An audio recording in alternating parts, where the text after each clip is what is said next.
Reunited na finally ang mga anak ni Achichi.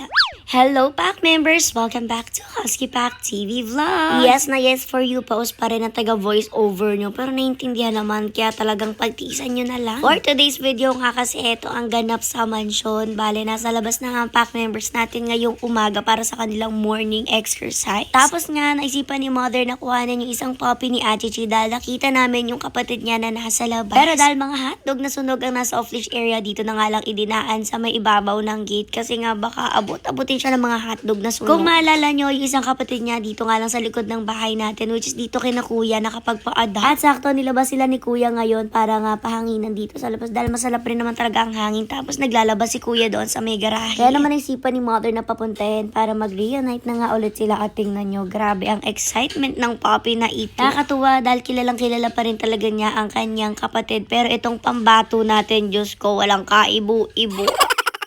Hindi naman kasi talaga siya nakakalabas, kaya't ngayon lang talaga siya nakalabas talaga, kaya naman medyo curious at conscious pa siya at nang overwhelmed. Pero etong si Poppy ni Kuya, ay nako grabe, parang kiti-kiti paglabas ng cage, hindi na tumigil sa paglikot-likot.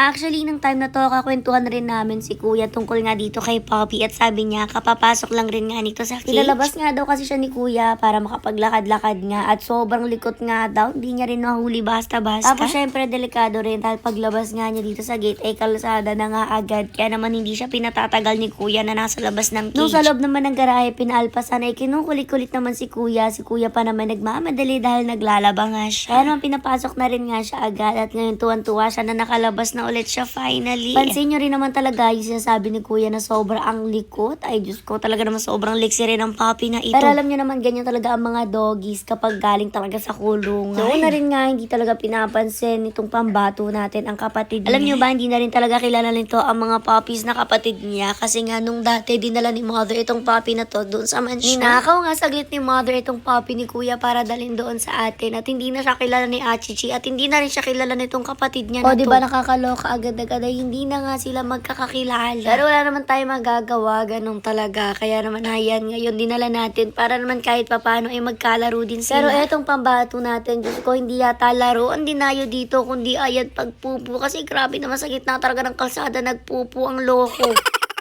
Kahit nga hindi niya pinapansin yung puppy na yan, todo kulit pa rin siya diyan sa ating pambato hanggang sa maya-maya pinatulan na rin nga siya.